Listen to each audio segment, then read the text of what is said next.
Okay, story time. I want to take you back to January 2024.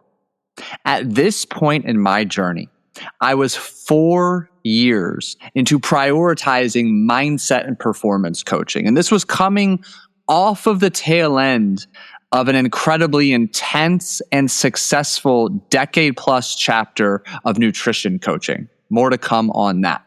But at this time in my life, again, about 4 years into mindset and performance coaching with an additional year plus of hypnosis under my belt, really leaning into leveraging hypnosis as my primary change modality.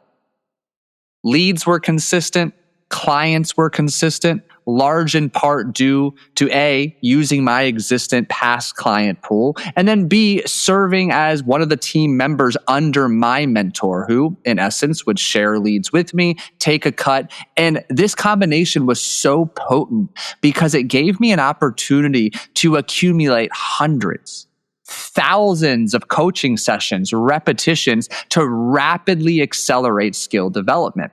And like I mentioned, leads were consistent, clients were consistent. Perhaps, though, most important of all, impactful, significant, life-changing results were also consistent. In fact, I still remember one of the most profound testimonials I received early on in my coaching career, specifically using hypnosis. I was working with a gentleman who, on paper, had kind of done it all. He had 2 thriving businesses, one of which he was the face of, and the other he was a behind-the-scenes partner. Yet, he had aspirations to do something entirely different, to go a different direction, to play bigger. But he was continuing to get in his own way, holding himself back, because there was a part of him that didn't feel worthy, deserving, or even, in fact, deep down, capable of stepping into a new performance arena to build a business with his face as the focal point. And after our work together, this is exactly what he shared with me, and I am quoting in his words. What can you say when the words, "thank you," don't do any justice for how you've helped me?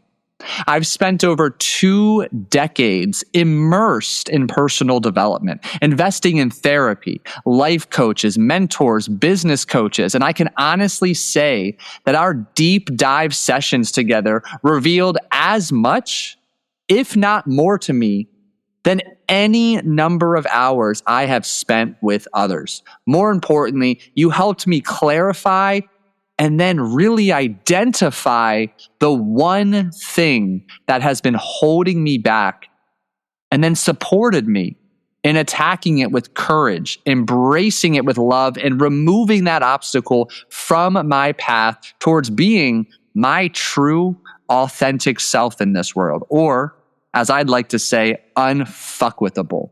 I want to thank you for helping me find my true self, but more importantly, love and share my true self with the world. And I share that testimonial with you because it was very eye-opening for me. I personally was a client of hypnosis, mindset, and performance coaching well before I became a coach and developed this tool myself. I knew personally just how impactful this type of deep identity level work was. Beginning to see patterns of that message over and over in the clients I worked with, I mean, it's safe to say it lit a fire under my ass to go deeper and to push harder in this new direction. Yet we also have to take into consideration what else is going on in January of 2024. I had finally, after nearly 15 years, closed the door for good on every single aspect of my nutrition coaching business, which primarily included closing down a community of women that I had run live events, online coaches, and courses for 3 years. I deeply loved this community. 150 plus women who I had a strong connection and relationship with, and was able to really empower and support them in having life-changing, sustainable results. So I'm closing this community and stepping into this new arena as if I am shedding my skin just like a snake does or a lobster does during the molting process.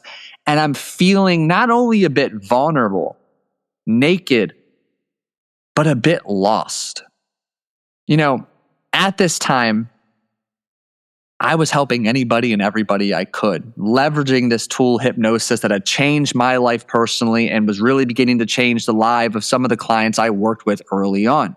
And it reminded me of my younger self, merely 14 years ago, when I first began my entrepreneurial journey in coaching. When I started as a sports dietitian and a nutrition coach, I didn't care if you wanted to lose weight, build muscle, change your body composition, improve your CrossFit performance, or overcome an eating disorder. I was ready and I was willing to help you achieve your goals. Yet as I continued down that path, I began to learn and identify a consistent message from one of my mentors.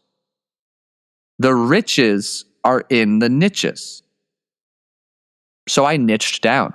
I did a deep dive assessment of the clients I enjoyed working with most, where I lit up most and stayed within my zone of genius, and I niched down and eventually became known as the weight maintenance guy and an expert at helping men and women stuck in the yo-yo dieting cycle first and foremost lose the beliefs and the emotional baggage keeping them from actually losing the physical weight they had struggled with for far too long. And this niching down led to me working with thousands of individuals, helping them to collectively lose tens of thousands of pounds of body fat for good. Part of my success during that time was a podcast. Believe it or not, I started my first podcast in 2018. This podcast, I loved this podcast, was Screw the Scale Radio. And quite quickly, it racked up hundreds of thousands of downloads, 100 plus 5 stars reviews, ratings, and testimonials on Apple Podcasts. And I fell in love with it. I would podcast anywhere between 1 to 3 times per week. And through this process, I learned how to podcast, how to articulate my thoughts, how to storytell, how to emotionally connect with you on the other end of this audio platform or this video platform. So from that experience, that show went on for about, I'm trying to think, 4, maybe 5 years, hundreds of episodes. But during this time, I gleaned one major takeaway. Podcasting was valuable. And with hundreds and hundreds of episodes, I became damn good at it. But let's go back to 2024. Again, I felt lost. I'd yet to find my lane. I wasn't quite sure who my ideal client was, who I preferred to work with. And I was still candidly repping out, building the skill of hypnosis, really taking, at this point, all I had learned, coaching in different spaces, working with different coaches and mentors, and creating my own blend of mindset and performance coaching using hypnosis as a primary modality. So it's January 2024. And I'm watching an episode of Full Swing. And there's a scene where Wyndham Clark mentions working with a hypnotherapist. That scene stopped me dead in my tracks. It opened my eyes like they had never been opened before. Wait a second. A professional golfer is working with a mindset coach who uses hypnotherapy? Wait a second. I can do that. And I kid you not. In that moment, I made a commitment to find a way to work with golfers. Which, by the way, as you know, if you've listened to this podcast for a while, was a sport at that time I had not played in 16 years. But I saw an opportunity. So I started calling clients, calling friends of clients, putting out feelers on social media and my email list. I just wanted to talk to golfers. And in the next couple of months, I spoke to as many golfers as I could. to learn anything and everything I could about their common challenges, their frustrations, their pain points. I was beginning to do research to build this ideal client avatar. And simultaneously, I also made the decision to buy the top 10 golf mental game books on Amazon. And I read through all of them, including multiple Rotella books. And going through so many of these discovery interview style calls, reading these 10 books, two major themes, two major takeaways emerged. Number one, the books regurgitated the same shit over and over again, packaged slightly differently. And in my humble opinion, it was all surface level. I feel, and I felt back then, I feel to this day, there was a desperate need for deep identity level, belief level work in the golf space. Second to that, as I'm listening to the pain points, challenges, and frustrations these individuals are sharing with me, handicaps from plus to scratch all the way up to 20, I did not discriminate. It reinforced that these challenges that these golfers faced weren't unique to golf. They were already the same challenges and identity-rooted issues and destructive mindset programs that I was helping my business and entrepreneurial clients already overcome. So with this information in mind, knowing I had evidence of how valuable and impactful a podcast was, and there was a podcast missing from my life at that time, and you know me, I love to talk. I can talk all day. It's difficult for me sometimes to articulate slowly because I got a lot to say and I want to say it as fast as I can. But in late April 2024, I started the Scratch Golfer's Mindset podcast. It gave me a clear lens to focus my energy on while allowing me to sharpen my voice and find my way in this new performance arena. And if you've been a listener from the beginning, I suspect you've noticed what I would label as a dramatic shift, dramatic evolution in my voice, my tone, my direction, and my intentionality. And I believe personally that first major shift happened around episode 45 to 50. The second evolution then again happened around episode, I think 80, 83, somewhere in there. And as I've evolved 155 plus episodes, one thing has remained constant. This podcast has always been about doing the deep identity level work necessary to help you let go of what's holding you back from being the best version of you, both on and off the course. It's literally why this podcast show description begins with spoiler alert. This is a peak performance and personal development podcast disguised as a golf mindset podcast. Like I've told you countless times on this podcast, golf is nothing more than a mirror of your own personal development journey. If you want to improve your scores on the golf course, that journey first begins looking within because you bring your whole self to the course. And as I built traction in this space, was fortunate enough to have some incredible people on my show. Shout out Michael Leonard, who's become a friend, Mark Leonard, Josh Nichols, John Sherman. And I've had the opportunity to be on some really cool shows. I fell in love with it. I picked up the game again myself, and I've shared the humbling, challenging journey that has been. And I took a lot of pride, satisfaction, and excitement when clients would share with me new lifetime lows, dramatic drops in their handicaps, first place finishes. In fact, some of my fondest memories come from working with these clients, seeing how impactful hypnosis was, bringing this skill set to a space where it was still relatively new, absolutely misunderstood, to say the least. I think of someone now I call one of my best friends, Luke, was one of my first clients in the golf mindset space. And he was addicted to three putting. And I say that lightly, but I say it seriously. He had so much performance anxiety standing over that second putt, a case of the I shoulds at almost every distance within 15 feet. I should make this. I should make that.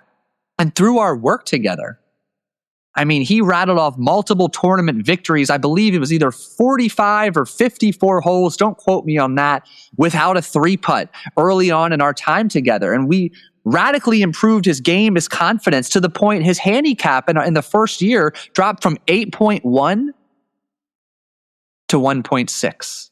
Phenomenal. More importantly, he found the courage, the clarity, the confidence to leave a job in which he was not respected or supported in the way he deserved to be, to branch out into another arena, and he's absolutely flourishing. I think of someone now I call a friend who's been a longtime client as well. He was a +2 handicap, but every time he participated in a tournament that meant something, he was shooting high 80s, even low 90s on occasion. So much anxiety, so much fear of judgment, failure, embarrassment. Well, he just shot a 69 last weekend in a tournament. He shot a 65 and a 67 multiple times last summer. We're on pace to bring that handicap to a +3 and even better. And more importantly, and this is kind of the segue we're getting to, the evolution as a man that he has grown into and experienced during our time together is nothing short of incredible. I think of my client Hans. Hans, big shout out, my friend. This dude was looking for an edge. He's already a 5 handicap. He's winning a handful of tournaments every year he participates in. And granted, he's retired. He golfs a lot.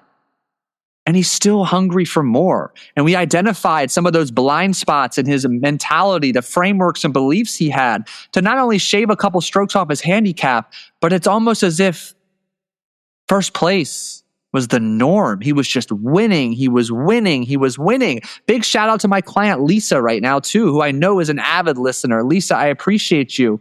Just watching not only your game begin to dramatically shift here in the first couple months of the winter/spring season, because you live in the freaking coldest area in the world. Not really, but it's cold. But even more importantly, watching how much she's evolved and grown off the course. And this is what I'm getting at, because it's the results away from golf scores that touch my soul at the deepest level. In fact, I'm going to share a couple of just stories, testimonials that really began to change my world and just really validate why I do what I do, how I do it. You know, this comes from a client of mine who is the senior director of strategic initiatives at AmerisourceBergen. And she says, and I'm quoting here, working with Paul has been nothing short of life-changing, and the transformation I've experienced is beyond words. Despite juggling a demanding career, starting a real estate investment business on the side, being a focal point in an IT startup consulting gig, and raising 2 active boys, Paul has empowered me to integrate my experiences into daily life with the utmost intentionality. Thanks to Paul's coaching, I've become a more present mother for my children, a supportive and compassionate partner for my spouse, and most importantly, an advocate for my own well-being. Absolutely just such an incredible journey, having the great joy and pleasure and gratitude getting to work alongside this individual. I think of another client, a luxury real estate agent, who, again, more leads, more deals, more money. Phenomenal. Love that.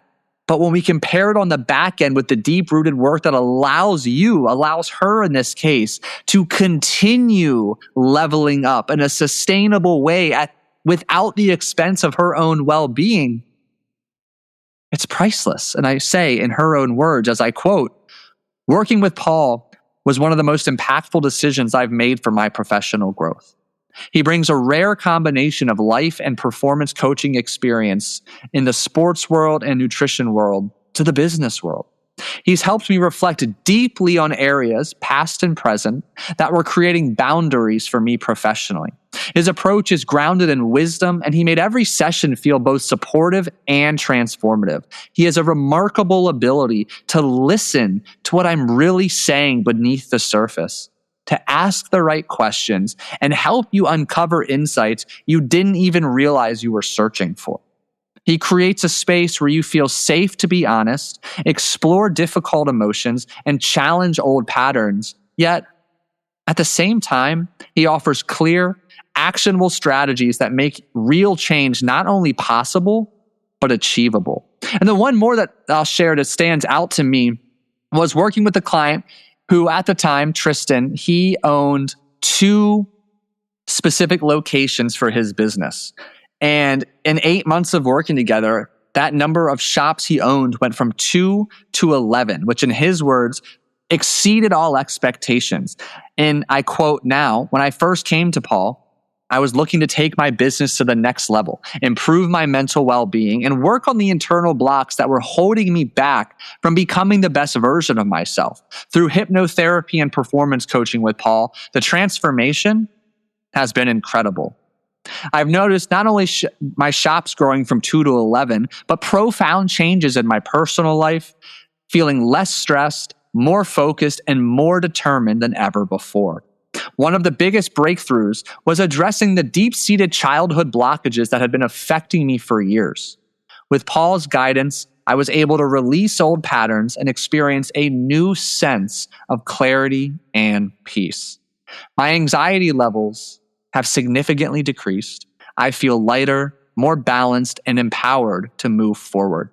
Paul's support has been truly life-changing. Why am I sharing this with you? I've been in deep reflection mode the last 60 days. I've been feeling on the verge of a new direction and up-leveling, if you will. All specific to this podcast. I love the work I do with golfers. I love all of the relationships that golf, just the game of golf, has exposed me to. And I've spent the last 60 days reflecting, journaling, noodling, talking to various mentors, and even doing so much as to dig in to all of my client notes. My clients, if you're listening, or anyone listening, my clients know I'm a voracious note taker. By typing, handwriting, I love to take notes, to listen, to review them. It helps me, just how my brain works. I'm better able to spot patterns when I take notes and I doodle and whatnot. So I reviewed notes from initial discovery calls, notes from first client coaching calls, just to see and better understand, why were people reaching out to me? Of those clients I preferred and enjoyed working with most, what were some of the commonalities, the patterns? And the message became incredibly clear during this process quite quickly. The theme of why people reach out to me. Paul, I feel stuck. Paul, I feel trapped. I feel I should be much further ahead. I know what to do, but I just feel stuck. Like I don't know how to do it, but I do know what to do. It's just like I can't do it. I feel stuck.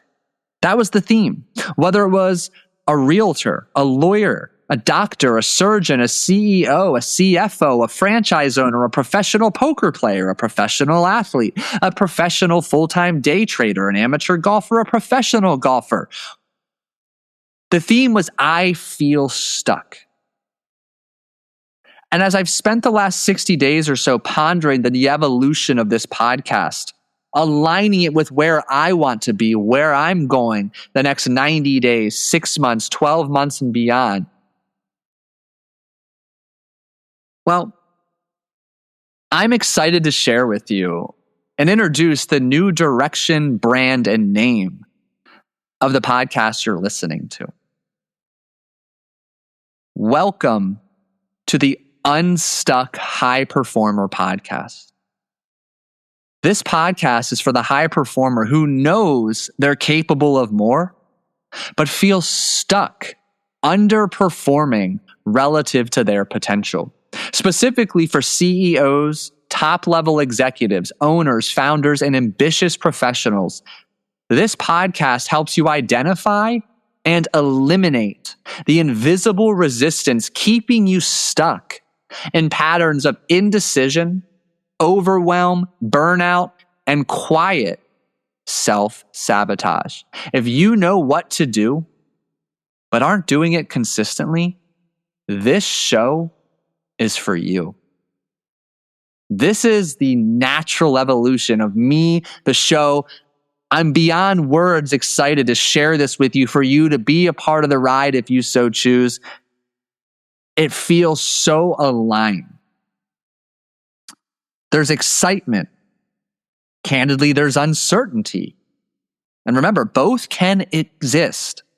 They can coexist simultaneously. It doesn't have to be one or the other. And underneath it all is just alignment, peace. From the name to the direction to where I'm going, the guests I will be bringing on in the coming weeks and months,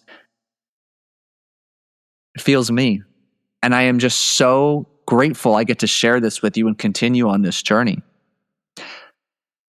I committed to a niche in podcasting, the Scratch Golfer's Mindset podcast, during a period of uncertainty in which I knew podcasting was valuable and I could be of value. I dove in head first to the golf swimming pool, if you will. I swam alongside some of the best swimmers, some immaculate golfers. Yet, I don't want to be confined, stuck myself, pigeonholed, if you will, to just this particular swimming pool. My skill set and expertise is built for more.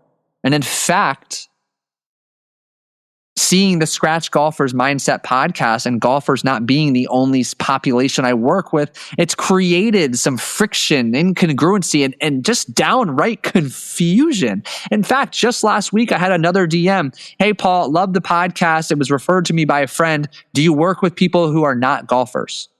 To me, it's absolutely, yes, I do. But that messaging is not as clear as it needs to be based on the name of my show. And I want to be very clear. I'm expanding, not abandoning. I started this podcast speaking through the lens of golf, and golf will continue to be a performance arena of application of the content I share and the wonderful guests that we converse with share. But as I've alluded to and crystallized over the coming year and last couple of months, the real work has never been about golf.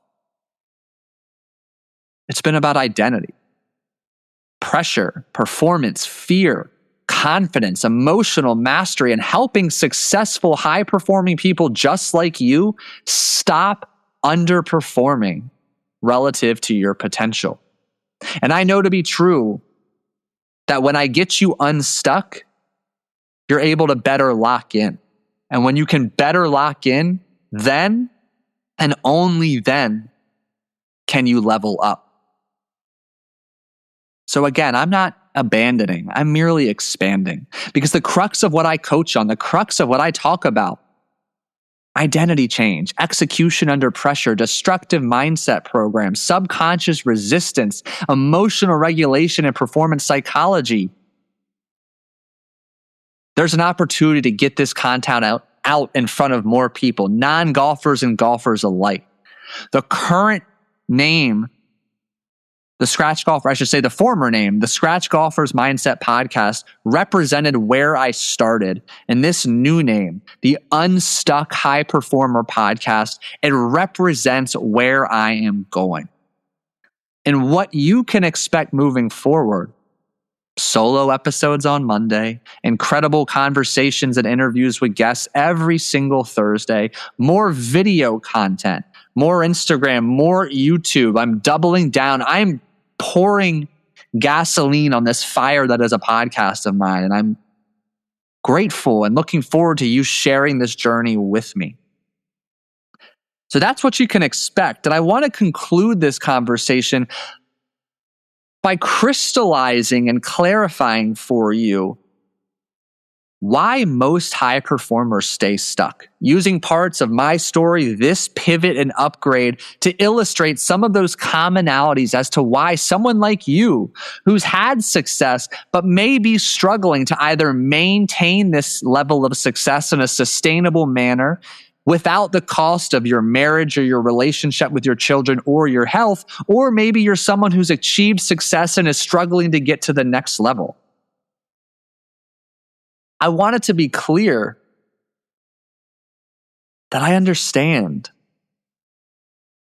how you feel, how you think, as well as how you struggle, how you sabotage, and how you break through. And one of the greatest paradoxes of high performance is that the same traits that help you achieve this current level of success often become the exact traits that keep you stuck at this current level of success. Discipline, intelligence, work ethic, self-reliance, patience, persistence, high standards. These are all strengths until they become rigid patterns. Many high performers don't stay stuck because they're lazy, incapable, or lacking opportunity. And you know this to be true. You stay stuck because you keep applying old tools to new problems, or you continue to attack deep-rooted issues with surface-level solutions. And I want to share with you 5, maybe 6 particular reasons you might currently feel stuck here today with whatever your primary endeavor is. And number 1, and it's almost like a question as much as a statement, have you stopped betting on yourself? Are you betting on your employees, betting on investments, or betting on other opportunities, yet not betting on your own expansion? Are you delaying hiring that help, making that bold move, being decisive, making that investment? Because the previous version of you was decisive, all in on yourself, betting, assuming the risk, expecting challenges, but never losing sight of the trust, confidence, and courage within to overcome and confront those challenges. You need to bet on yourself. And you need to bet on yourself without clarity, without certainty. Point number 2, why so many successful people stay stuck is you want certainty before committing to the next set of actions or the new direction that will get you to the next level.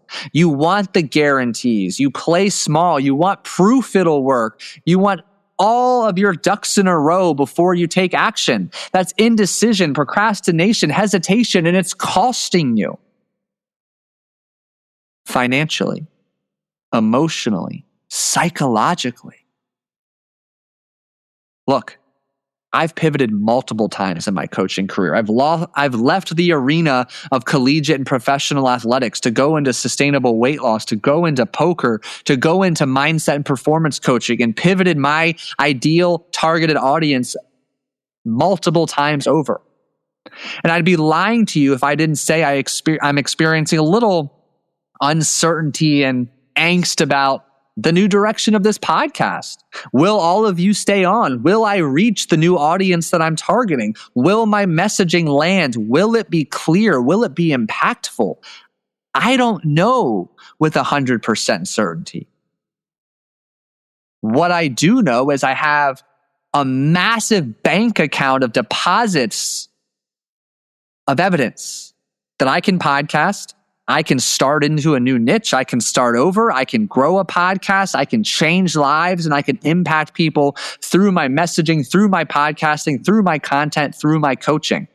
I'm going to rely on that bank of evidence in my confidence bank account. I'm going to continue to trust myself that I can handle and overcome any challenge that inevitably I will face. I have mentors to lean on, people to talk to. I don't have certainty, but I have self-trust and a relentless commitment to taking action. You see, the third reason so many high performers stay stuck is they confuse motion with massive action. If you're listening to this right now, I have an imagination of the last 10 tasks or to-dos you completed. Not all of them was necessary. Some of that was busyness just for the sake of being busy. Those meetings, those calls, planning, optimizing, tweaking, reevaluating, spreadsheet here, AI this. It can all be impactful so long as it's intentional and it's truly connected to the short and long-term goal. Stop confusing motion with massive action.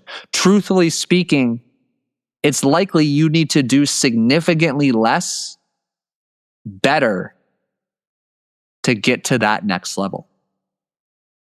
Number 4, many high performers stay stuck because they lose the ability or the willingness to sit, pause, slow down, and reflect. They lose patience. You know how to grind, but oftentimes you forget that leveling up is going to require some reflection, some pivoting, some assessment. You've become addicted to the doing and afraid of the being.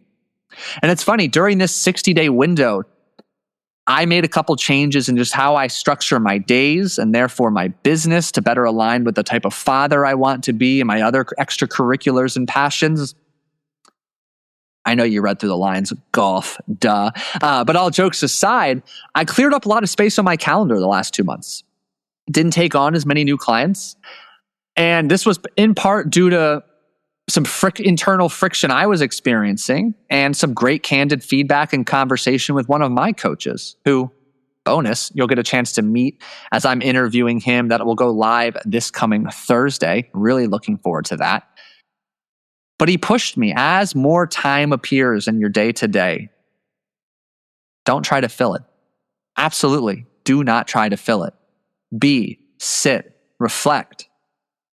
So I walked more, journaled more, saunaed more, meditated more. I gained more clarity. I gained more energy. I gained more certainty, more excitement, more fuel, if you will. And that will play a major role in helping me take this podcast to the level I know it's capable. Number 5, many high performers stay stuck because they begin to fear unclear goals and new directions. In the beginning of your journey, especially if you were young without a family at the time, uncertainty felt intoxicating. It was a rush. It was a thrill. But now that level of security is magnetic. You need money coming in. You've got to provide for your significant other, your children, their future, their education. You might become less risk averse or less risk tolerant, more risk averse.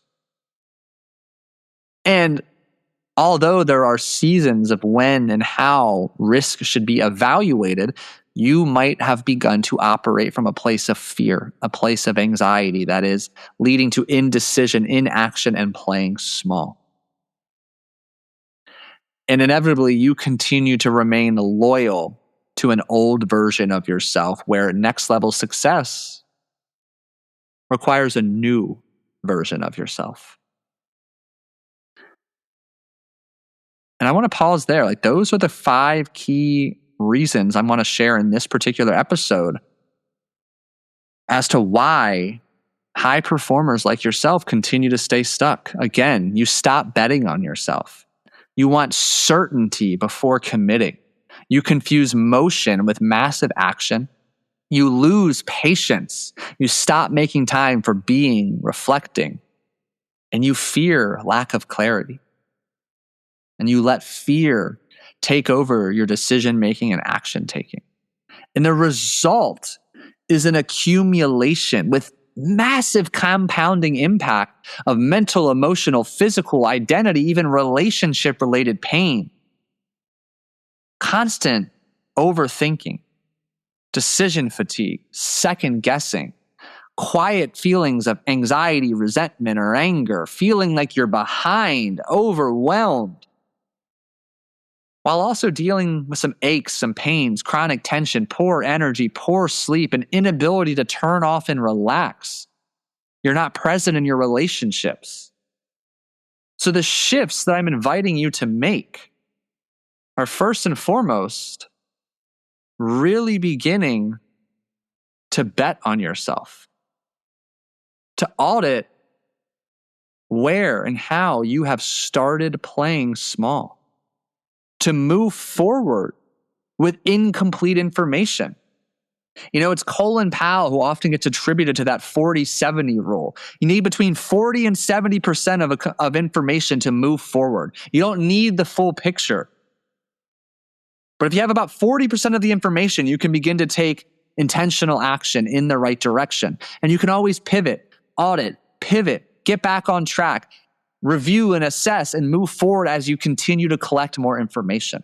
Replace your busyness with bold action. Where can you eliminate and go deeper and be better on fewer things?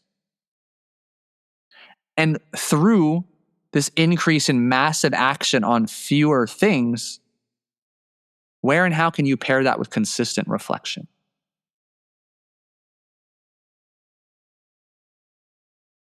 I sincerely appreciate you listening to today's episode.